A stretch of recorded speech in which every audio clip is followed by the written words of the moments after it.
ઉનાળામાં શરીરને ફક્ત ઠંડક જ નહીં પણ આંતરિક શક્તિની પણ જરૂર હોય છે.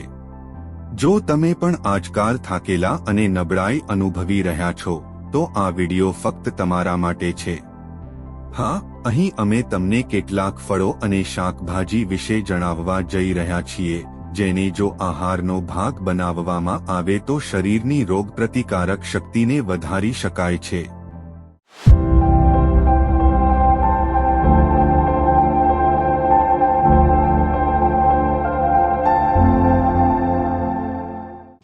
નંબર 1 તરબૂચ શરીરમાં પાણીની કમીને દૂર કરે છે અને તેમાં વિટામિન એ, વિટામિન સી અને એન્ટીઓક્સિડન્ટ ભરપૂર માત્રામાં હોય છે.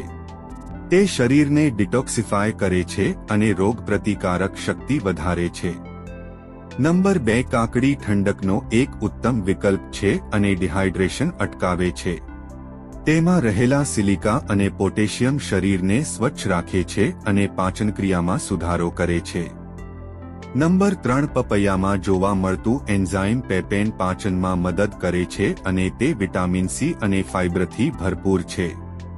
તે શરીરની રોગપ્રતિકારક શક્તિ વધારવામાં ખૂબ અસરકારક છે.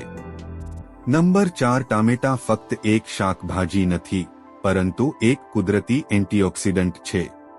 તેમાં રહેલું લાઇકોપીન ત્વચાને સૂર્યના હાનિકારક કિરણોથી બચાવે છે અને રોગપ્રતિકારક શક્તિને મજબૂત બનાવે છે. નંબર 5 હલકું, પચવામાં સરળ અને ઠંડક આપતું દૂધી શરીરમાંથી ઝેરી તત્વોને બહાર કાઢવામાં મદદ કરે છે અને હાઇડ્રેશન જાળવી રાખે છે. તે લીવર અને હૃદય માટે પણ સારું માનવામાં આવે છે. જો તમને આ માહિતી પસંદ આવી હોય તો તેને લાઇક અને શેર કરવાનું ભૂલશો નહીં.